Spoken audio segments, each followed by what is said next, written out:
to start over. They're going to give you a couple people who get this thing twice. Okay. Hi, Will we everybody. wait, What's or that? Yeah, will I'm we going to wait a little bit to, let let's some see. other So people join in. it's good now? Yep. So hello, everybody. We are live now on Facebook. We thought we were live about 5 minutes ago and talked about all sorts of very interesting things, but we're going to rehash all that so everyone can catch up with us. So let me give a introduction for everybody who is on this. Hopefully people are able to join now and see us. Let's see. Let me just check with one other person and make sure we're good to go on Facebook now. Yeah, Brendan just said we're good. All right, perfect. Okay, good. We are now live on Facebook. All right, so let me introduce our panel to you guys tonight. First, we have Dr. Julianne Rickert. Julianne, if you want to give a wave so people know who you are. Julianne is a lifelong Massachusetts resident from North Attleboro. She received her undergraduate degree at Sacred Heart University with a Bachelor's of Science in Exercise Science, and received her Doctor of Physical Therapy at the MGH Institute of Health Professions. As a former Division I short sprinter, doing distances from 1 to 400 meters, and also a long and triple jumper at SHU. Julianne understands the desire to return to sport as quickly and safely as possible after injury, and how important the balance of global strength and mobility is for athletes of all types. She has clinical experience in outpatient sports medicine and orthopedics, with previous experience as a middle and high school cross-country track and field volunteer coach. She is also a certified strength and conditioning specialist who incorporates techniques used by high-level strength and power athletes to help her patients return to their sport-specific activities. Currently, Julianne can be found incorporating powerlifting into her training for longer distance races, including the 2018 and 2019 Boston Marathons. Next, then, we have Dr. Kim Bolick. Kim, if you want to wave, thanks. Kim received her Bachelor of Arts in Biology from Connecticut College in 2015, after having grown up here in Hopkinton, Massachusetts, and attending Hopkinton High School. After college, Kim took a year off and worked at a run specialty store in Boston before receiving her Doctor of Physical Therapy from MGH Institute of Health Professions. Kim completed her year-long internship with Platinum Physical Therapy and now incorporates her experience as a D3 collegiate distance runner, along with knowledge of footwear and gait analysis, into her clinical practice, working with athletes of all sports and ages. Kim also has experience in acute care physical therapy from other clinical rotations during her schooling. And when not at work, Kim can be found training or racing at local road races in any distance from 5K to a half marathon. And she just ran her first full marathon in Philadelphia in November of 2019. And then next we have Aisling Cuff with us as our special guest tonight. Aisling is a distance runner training to qualify for the Olympic trials and beyond. She competed at a top level in high school, college, and post-collegiately. At Cornwall Central High School in New York, she won the Foot Locker Cross Country National Championships in 2010, and she broke the national high school record in the 2-mile. She attended Stanford University, where she finished as an All-American 5 times, placed second at NCAA's twice, and ran a 5K PR of 15:11. Post-collegiately, she signed a sponsorship agreement with Saucony, finished in the top 10 twice at the USA 5K Road Championships, and won the USA Club Cross Country National Championships in December of 2019. She is currently training and residing in Central Massachusetts. And lastly, my name is James Cassidy. I received my undergraduate degrees at the University of Colorado in both kinesiology and psychology. I received my master's degree in physical therapy at Nova Southeastern University and began practicing in Boston. Since receiving my degree, I've had the opportunity to work with the Boston Ballet, professional runners, triathletes, and cyclists from all around the world, 2 women's professional football teams, and high school and college athletes participating in a wide variety of sports. So that is your panel for tonight. You guys should be able to submit questions through Facebook Live. If you type something in, we are thinking that that will pop up and we'll be able to see that. I can see a few people have already made some comments, so that's great. And we also have some kind of pre-questions that we came up with prior to this. So we'll start with those and we will add in other people's comments as we can. So first question is going to go to Kim. Kim, first question on here is, when and how should I seek help and advice from a healthcare professional now that the COVID pandemic has me isolated? So when to seek advice from a healthcare professional is still the same as when COVID is not a thing. If you think you're injured or you're having pain when running or exercising, just reach out to whoever you would normally see. Check our website, or check the social media pages of your physical therapist, your chiropractor, whoever it is you typically see, and see if they're doing telehealth, because most of us are. You can still get PT once or twice a week just via telehealth instead of in person. Sounds good. What are there any red flags, or I'm going to throw some additional questions at you. Any red flags or certain pain levels or things that people should know, hey, if you have, 8 out of 10 or 6 out of 10 or different levels where people should absolutely shut it down until they talk to a healthcare professional?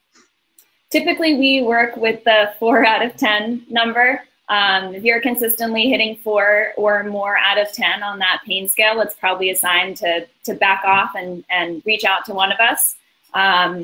Also, if it's not, you might have some discomfort with a run. I think most of us do most days a little bit. But if it's not going down by the end of the run, if it's still there the next morning, probably not a good sign. Probably time to reach out to one of us or a healthcare practitioner. All right, awesome. Thank you very much. Next question is going to go to Aisling. Aisling, as a professional runner, how are you and the rest of the pros navigating these tough times? What are you guys doing for training and with no races? And yeah, what are you guys doing? Yeah, well, it's certainly crazy times right now, and I think as like elite level athletes, like a lot has changed for us. I think some more than others, depending on like your goals, like if you were trying to make the Olympics or not, if you were trying to do like road races at a high level, if you had a track meet coming up next month versus in a few months, like people's seasons have been shifted in different degrees. But I think I speak for a lot of these athletes in saying that while we're really good at aiming for a certain outcome and working towards it for a really long time, like we're also really good at the process side of things. And that as the outcomes are changing on us almost on a daily or hourly basis, you can't control that, but things you can control are the process or how you're going to get there. And so like with the process, like trying to keep things as similar as to before as possible, and that like wake up generally at the same time, try to run at the same time, keep a routine up with prehab, rehab exercises, and try to like work out on the same days, even just do things that keep your body in a routine and kind of keep your mind at bay. Because at the end of the day, and like no matter when races start opening up, we would have been doing the same thing in training regardless. So try to keep a sense of normalcy throughout all of this. And another thing too, trying not to overdo anything right now, because a lot of us rely really heavily on healthcare, the healthcare system, like physical therapists, doctors, chiros, things like that. And we can't just like waltz into a PT office like we used to like 2 months ago. So it's really important now to just be mindful of like, don't try anything silly. Don't just bump up the mileage, because why not right now? It's just to keep healthy and keep steady. So nice. Yeah. All right. Awesome. Thanks. Okay. Next question for Julianne. Is it safe to do all of the Instagram exercises that I see people posting on social media? This is a good one because, like, even for myself, like anecdotally, I run the Instagram and Facebook profiles for the company, so I'm constantly like seeing everything on all the pages all day long. Like you're just scrolling, and it's like how to make your ankles more mobile, loosen up your upper back, how to improve your squat, and it's like, if you're in a situation where you're even following a couple of fitness professionals or a couple of professional athletes, you may be getting just constantly inundated with information. Generally speaking, you want to be thinking through kind of what the goal that person is trying to achieve. If that's a person who, has been for years doing a high intensity interval training class of some sort, and you've never done that sort of a class, that's going to be a lot to jump right into. Or say if somebody is, talking about in the post that, I have an ankle injury, I have a calf strain or something, so I need to work on my calf strength. Again, you may be somebody who, I see this, like that makes sense, let me try it. If there's not really specific guidance for it, it could be something you overdo, or you're potentially working the wrong muscles. If you're compensating, you could be building up something that could lead to another injury in some other way. So my answer always with that is just to like proceed with caution. It's one of those things where most of the time there's a really good like idea behind it. Like people are genuinely just trying to help people, but it may be worth reaching out to your physical therapist, your coach, whatever the case may be, and seeing, can we modify my workouts, or, is this something that is safe for me to try and do, or is it something that could kind of downward spiral and create another problem down the road? Yeah. As I say, it seems like most of the pros out there that we're getting these all from they're doing things for a very specific reason from their coach or their healthcare professional or things like that. And so they may have different issues, different restrictions, strengths, weaknesses than the rest of us more normal people. So yeah, makes sense, I think, to be selective and ask questions. So that's good. Thank you. Yeah, no, I know I got super excited because like one of the pros I was watching like is trying to get better at like squat depth. And I was like, I can do that. And now my hip's really sore. So, we can all fall into it. All right, awesome. All right, so then the next question here is going to Kim. Kim, how do I know if I'm doing too much or training too hard? So sort of back to what I talked about earlier, if you're having more than 4 out of 10 pain, if it's lasting more than 24 to 48 hours, like soreness, muscle soreness after you go to the gym or you do a big workout, 24 to 48 hours is normal. More than that, probably too much. There's also this great tool that we at Platinum have been working with called PWR Lab. And it was developed by some guys out in California, I believe, right? Yep. California. And what it does is it syncs with your Garmin or your smartwatch. I think they're with like Intel and Polar now as well. Anyways, it takes all the data from your Garmin and puts it, analyzes it and puts it on a really easy to read format online that can help predict your injury risk and let you know if you're approaching overtraining based on things like power and ground contact time and things like that. So it's a really helpful and useful tool for an objective kind of set of eyes on if you think you're doing too much. And if you check out our Instagram page or send any of us an email, we can get you hooked up with 30 days for free of PWR Lab. And it's just a really useful tool to have, like I said, an objective set of eyes, so to say, on your training. Nice. Yeah, very good.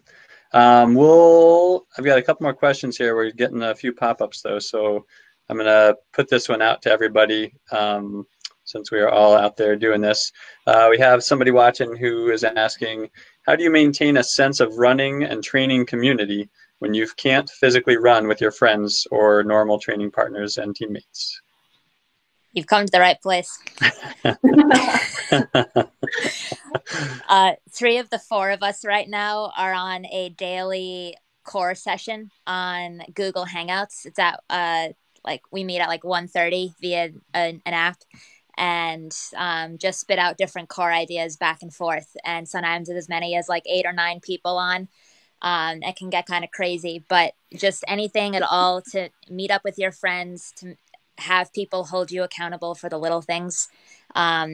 And there's so much technology and apps out there right now that you can get really creative with how you want to meet up with people, whether you run FaceTime or do core virtually. But just something that you prearrange a time for, and it's kind of like practice time, like you show up on time for it. So, yeah. There's also been a couple, sorry, James. No, go ahead. There's been a couple virtual race series that I've seen online going around. Run Free Grand Prix is one of them. And then there's one that I can't think of right now, of course, that did a virtual half marathon on Marathon Monday, I think. So there's ways to stay involved and still feel a part of the community via these virtual race series, to connect with other people online and stuff like that. Yeah, I know my running coach is doing Instagram live workouts every Tuesday at 7 a.m. So it's the one day a week I get out of bed and make myself do something at 7 a.m. But it's been awesome, and it's just on Instagram live. So it's a nice way for you to get kind of a sample of what a workout may look like with them without the commitment. And you get somebody speaking to you through your workout. So it feels like you're running with someone, even if you're doing a fairly hard workout. It's kind of been, it's a nice add-on for sure. Yeah, it seems like there are a lot of good social media options where you don't feel so alone, like our other person asked about, you can actually, at least be interacting with people, even if it's virtually, and getting workouts in and exercising together. I know a little bit later we'll have one of our other PTs join in briefly and tell us about, she's doing a lot of virtual yoga classes. She's an instructor. And again, another great way to kind of participate with a group of people, kind of get a little bit at least of that sense of community that we're all looking for during kind of these crazy times. So we'll talk to her in a little bit as well. All right, next question. Let me go ahead and ask Ashling here. What are some innovative solutions to enhance my training while I'm waiting for COVID to pass? So we touched, I think, a little bit on stuff, but go ahead. Yeah, so again, being innovative, like you never had to meet people virtually before, but meeting people for core or stretching or just the little things that would be so easy let go of right now with no like end goal in sight. So yeah, using technology and apps, I would say. For actual running training, tracks in different areas are questionable. Like some are closed, some are crowded. You can't always get to one. So really utilizing hills. I'm sure everyone has some sort of a hill nearby. It's a great way to boost your strength and just change it up and get off the track. It's really tough sometimes let go of your pace or your splits. But just trusting yourself to go by feel on hills or by feel on the roads, I think really will help you down the road and becoming more in tune with your body during longer races. And then also just because gyms are closed, if you're used to doing a specific weight room routine, getting really creative with what's around the house. So like filling up a milk gallon with pebbles or stones makes them pretty heavy. Logs in your backyard, for example, finding like if you have like any med balls lying around, obviously you can use them, bands for resistance exercises, or just coming up, like getting off the schedule for a bit and coming up with your own ways to stay strong and stay fit, I think can only help you down the road. Yeah. Pets too, right? I've seen people doing like squats holding their dogs. And large dogs. My dog is very, very happy with that. All sorts of innovative ways to do that. Let's see, we have another question here off to the side. How, and this can be kind of for everybody, whoever wants to join in, how do you keep the motivation when you are not training for any particular race? And also, do you just keep repeating the same training plan or move on to something else? I was going to run the Cherry Blossom 10 miler, but now I don't know whether to keep that training plan or start something new.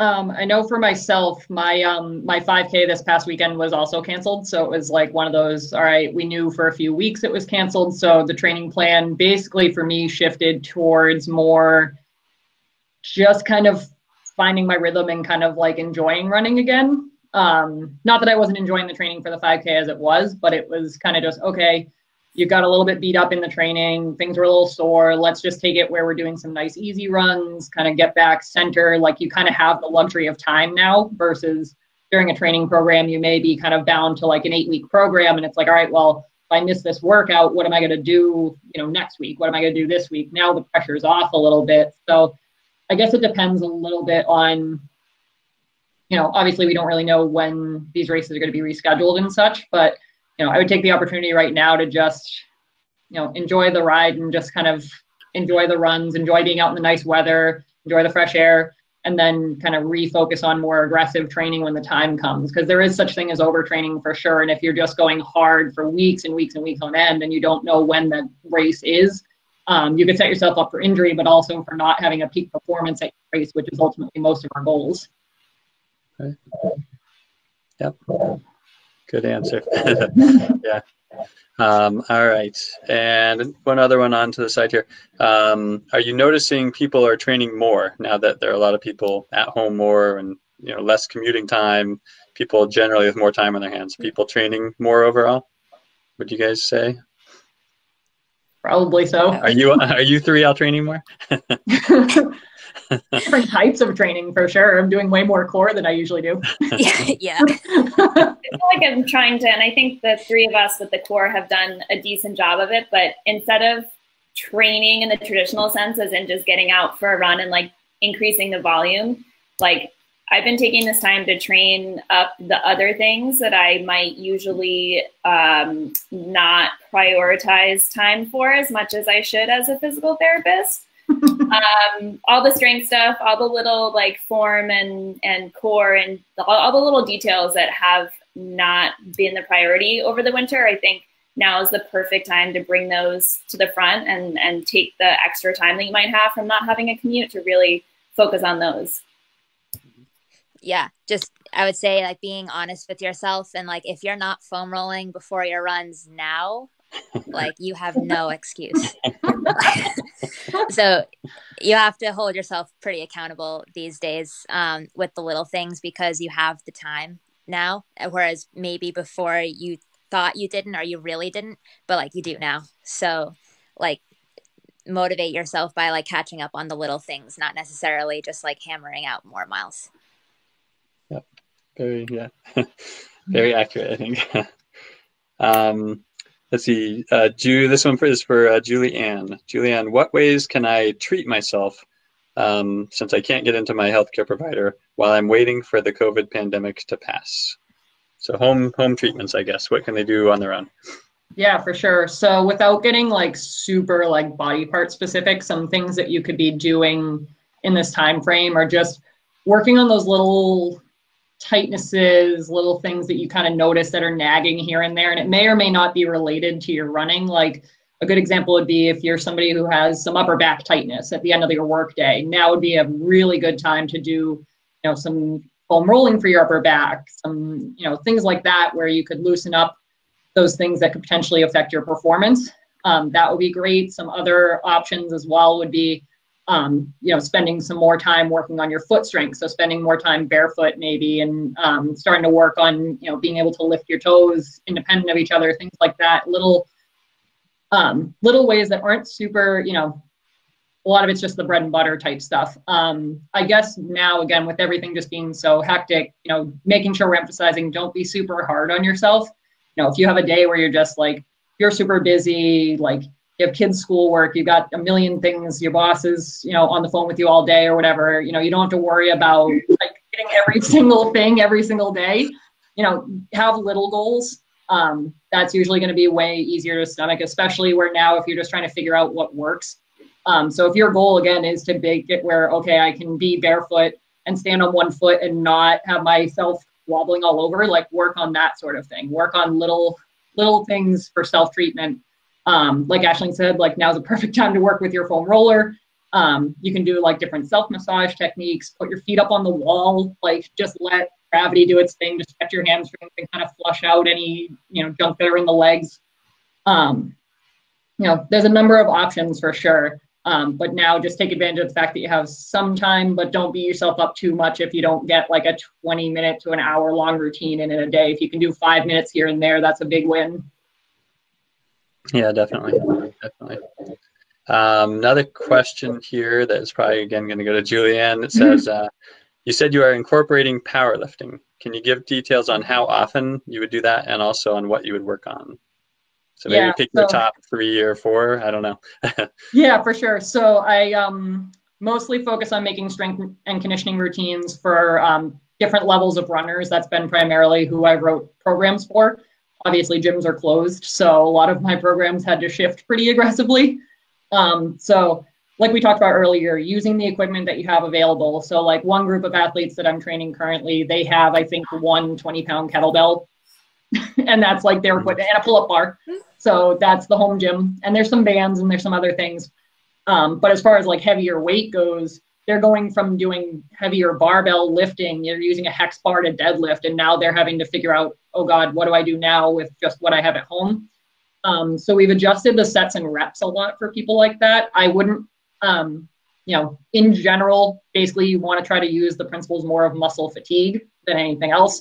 To get the most benefit. So if you're somebody who is lifting pretty heavy in the gym and you fatigue at 6 to 8 repetitions with a 20-pound kettlebell for you, it may be something where you may have to do 15, 20 reps to get that same fatigue.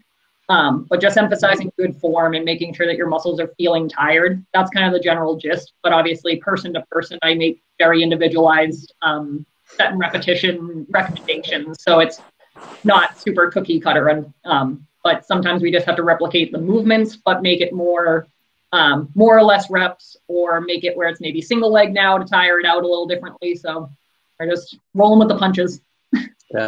One thing I have seen people doing too, I thought was a good idea, because most people, like you said, are kind of stuck at home with much lighter weights, is then just modifying the exercises to keep them challenging. So if you're doing double leg squats, but you only have a 20-pound kettlebell, and normally you're squatting, 100 or more pounds, do single leg squats with that kettlebell, do stand on a pillow with one leg, just things that will challenge you still, and you'll still get some strength work out of it. But again, just kind of with your limited availability of resistance and materials. So go from 2 legs to 1 leg, go from 2 hands to 1 hand. So single leg squat, only hold the kettlebell in 1 hand instead of 2 hands, just keep kind of paring it down to make it, keep it challenging, and keep yourself kind of with a variety of exercises and things like that. Let me see if there's any other questions, and then we may go ahead and drop Julianne out and put in our one other guest tonight, who is Dr. Kelsey Britton, who is a yoga instructor. There was one, hold on, let me scroll through this. The one other question we have here for this is directed to Ashling. It says, how do I get fast enough to beat Ashling? That'll never happen. I will let them know. We'll make sure. Never. All right. Unless it has already. I don't know who asked. But right. If it hasn't yet, though, it's not going to happen. Yeah. All right. I'm going to actually go ahead and drop Julianne out, and I'm going to bring in Kelsey in 1 second here. Let me see if I can figure this out.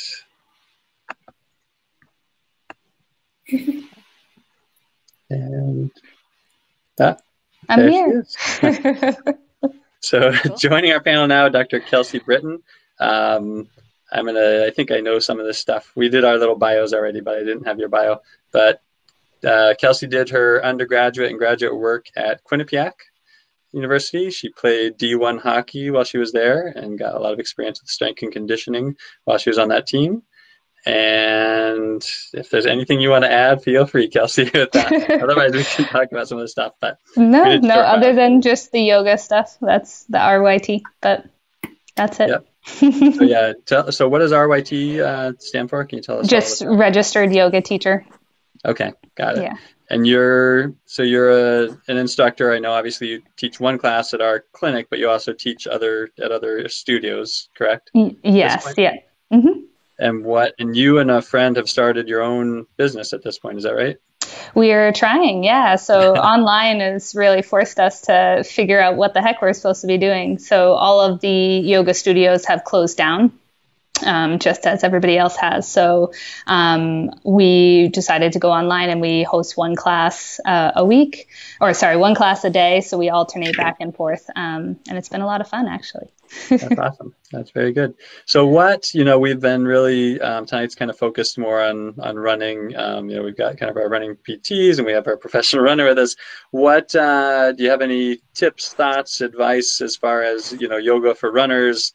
Good idea. Is there a specific? Yeah, I know, right? But are there specific classes and styles? Because I'll see vinyasa yoga and this type. There seems like there's a bunch of types. Different power types. Yoga. Yeah. So, do you have any recommendations as far as I don't know, should people look for, again, everybody's different, but a specific type of class? Yeah. So I know it's funny to listen to you guys talk about running, because you talk about running like I talk about yoga. So it's like you're in the flow and you love it so much. So that's awesome. And that's why I would say to runners, if you're looking for another way to find that flow and that meditative state, yoga is an awesome way to do that. In terms of types of yoga, so I don't teach one specific type. I'm very much focused on functionality, and there are a lot of poses in yoga that I won't add in because I just think they're too intense for people. You don't need to be able to put your legs behind your head to, mobilize the fascia. So, but what I would say is when you are doing a class, whether it be power or vinyasa, so power is just more of strength strength type of yoga. Vinyasa is much more flow. Like you'll do a lot of chaturangas and push-ups and things of that nature. But I would listen to your body, because as runners, you are already pushing yourselves pretty hard, that I would focus on more of maybe even doing like gentle yoga or functional yoga, where you're going to get in lunges and squats, but you're also going to get in those deep fascial stretches and stuff of that nature. So. Okay. Yeah. Do different types focus different body parts, or are they all somewhat universal in? No, they're pretty much all going to be full body when you work through them. There are some, like you'll see, and if I can recommend anything, if you're looking for like a 15-minute quick class, we threw up a few classes that we have, like a 30-minute or a 45-minute class at One Voice Yoga and Wellness. But there's also a lady out there, her name is Yoga with Adrienne. On YouTube. She does like 15, 20-minute classes, and I love her classes. They've never been anything where I've been like, nope, people shouldn't be doing that. Why are we putting that out there? So. Oh, that's good. And that's just YouTube free access to that. And so. Yeah. And she'll do like yoga for hips, and it's like 6 minutes of hip stretching. So it's a good option if you're trying to get in something quick throughout the day. I've been trying to, since we've been sitting a lot more, trying to like put a timer on, and every 30 minutes I'll just get up and do one stretch to open up and loosen up, so that I'm not sitting all day. Yeah, that's a really good idea. I'm trying to think, let me look and see if if anyone has any questions specific to Kelsey, feel free to put them into the question board on your screens there. I'll take a look at that too. Kim or Aisling, any questions regarding yoga and yoga for runners, or any specific things that Kelsey can answer for you guys? What's your favorite yoga pose? I don't know. I can't choose a favorite. It all depends on the day. So, right, I just had some muscle spasms in my thoracic spine. So anything with like thoracic stuff, I love, like a lat stretch or a puppy pose or stuff like that. But then next week it could be bridge. So who knows? Yep. I will say that I feel like most of the runners that I end up treating do tend to neglect everything from the waist up, both from a strengthening but also mobility perspective. And so that obviously affects their breathing. It affects everything all the way down the chain. So that's one thing I like anyway when I do a yoga class, is just all, like you said, the thoracic and spinal mobility and everything else to gain from there, because that really makes everything else just feel so much better. Like I feel like my legs work way better when my body can actually move. Yeah. So. No, for sure. It's all connected. And the other thing I think about too is, one thing that I think we neglect a lot is breathing. Like the simple practice of breathing is like hard if you're really trying to like focus on expansion through all areas. And from the beginning of a yoga class to the end of a yoga class, the expansion is so much better. So. Yeah, no, that's one thing I feel like everyone could certainly practice, and it's an easy one to practice even when you're sitting at your computer, during the day or doing anything like that. I think, like you said, it's a great tip to get up and stretch at least every hour, if not every half hour, like you said, and also just breathe. Take 5 or 10 really deep breaths, all the way down using your diaphragm, of course, is a really great thing. So, yeah. Let me see if we have any other questions here as I'm looking at this also.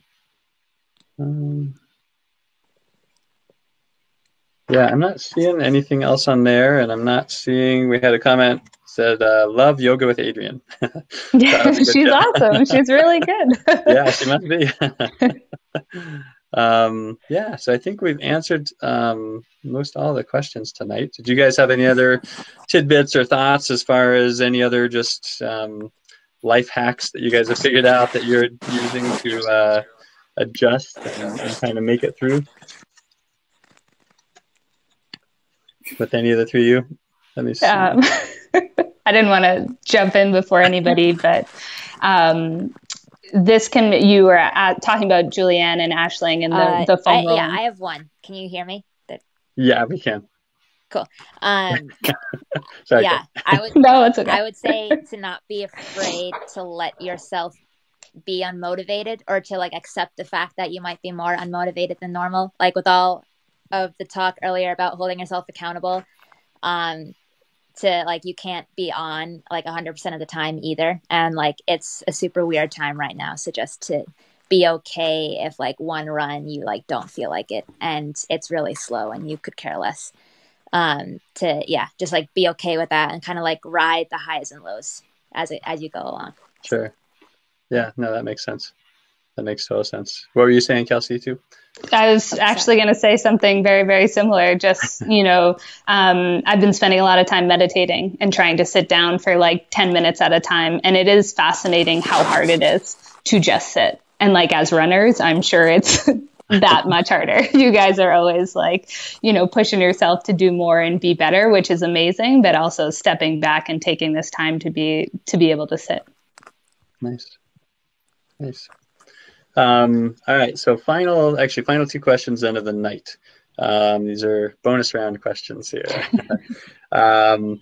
First one is, I'd like you all to tell me one positive thing that has happened to you, family, friends, during this pandemic.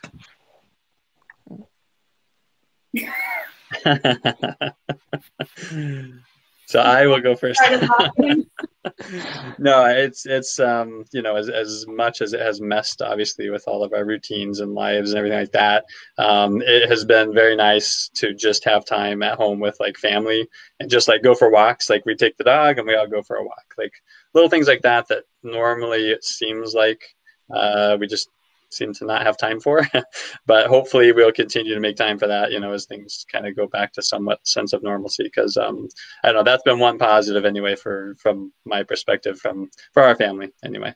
I don't know. Do you guys have any other things that you've been able to pick up as kind of a positive twist to this whole thing? It's not easy. Yeah. I've reconnected with friends that I haven't seen, or friends that I might only see once a month or once every couple months. I'm now seeing like once every week on like weekly Zoom nights or whatever. It's been good to reconnect and see a lot more faces, if not in person, than I would normally see on a weeknight. Yeah. Nice. Very good. Me? Sure. Yeah. If you got something. Sure. Yeah.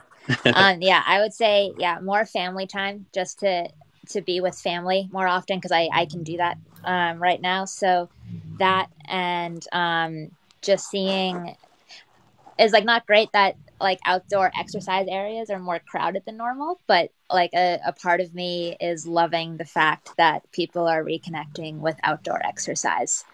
Yeah. And just kind of like being out in nature and exercising in some form and apparently enjoying it enough to do it the next day. Right. And I really hope that keeps up into the future. Sure. Like that aspect of it. Yeah. Yeah. Oh, that's good. We did have one other question for you, Kelsey, that popped in. How many times a week should yoga be practiced for maximum benefit? Oh, that's a hard question, but I guess I would answer. So I only practice once a week, and then I strength train 3 times a week. And then I try to get out into nature, like Aisling was saying, twice a week to go for like hour walks, which might be your runs. So I think it all depends on what your training schedule is and how you can kind of build that into your routine. There's not like a maximum or a minimum. It's just what's going to work best for your schedule. So. Okay, nice. Thanks. All right, I'm going to drop Julianne back in just for final wrap up. I think things before. I think there was one more question for Kelsey in the comments. I don't know if, I don't think it was said. How many times a week should yoga be practiced for max benefit? I don't know if they can hear me, James. I'm starting to think that, people can't hear Kelsey. I can hear you and I can hear them, but I don't think they can hear me. I can hear you. Okay, good. Well, I just answered that one. Oh, sorry. That was the one. No worries. I don't think Aisling can hear me, though. So. I don't think she can either. Yeah, I don't think so either. Yeah. I don't know. All right. Well, thank you, Kelsey, very much for joining us. And, my pleasure. Again, Kelsey is with One Voice Yoga as well as Platinum PT, so people can look her up if they want. I'm going to go ahead. I was just going to say, if you're looking for classes, we're running them. If you go to our Facebook page, you can see our schedule and all of that stuff. You're more than welcome to pop in anytime or check out the YouTube page for videos, particularly you runners who need some stretching. All right. Very good. All right. Well, thanks a lot, Kelsey. I'm just going to drop Julianne in for like the last minute here. So sounds good. Thanks. And she should pop in 1 second. Oh, no picture. All right. I don't know if Julianne can see us or hear us, but she's not. She was in the queue, but I don't see her now. All right. Well, I see if I can get her in. I'm going to ask you guys the last question here. Last question. Favorite snack food while you're isolated in your house? Go Aisling first. Man, I just won. Yep. I know, right? How can I pick only one? Yeah. Favorite one. Snack food. Oh, they're gone now, but the Tostitos tortilla chips. But they're all gone. They're gone. Are they just regular tortilla chips? They're just like regular. Yep, some salt. Nice. I've been really liking them. And then dark chocolate covered pretzel thins from Trader Joe's. Ooh. All right. Any Trader Joe's snack. That would be my answer. Yeah. Any Trader Joe's snack? Can't go wrong with Trader Joe's. All right. Julianne, I don't know if you have heard that, but we're asking favorite snack while you're quarantined. We've been getting this super good trail mix that like it has like dark chocolate and raisins and a bunch of different nuts and stuff. It's so good. Nice. It's been like crack. All right. Very good. All right. Well, I think we are good for tonight. So thanks to everybody out there who joined us. We potentially are going to have some more in the upcoming weeks. We're looking at different topics. One that has come up that we might try is running through pregnancy. We know a couple of good runners who have done some interesting things running while pregnant. So we may pull a couple of them on and as well as a couple other things. So we will post that on Facebook if that happens. But thanks again to everybody, my panel as well, Kim, Julianne, and Aisling. Thank you guys so much for joining us. And yeah, we will catch up with everybody another time. Thanks a lot. Cool. All right. Yeah, no, thanks.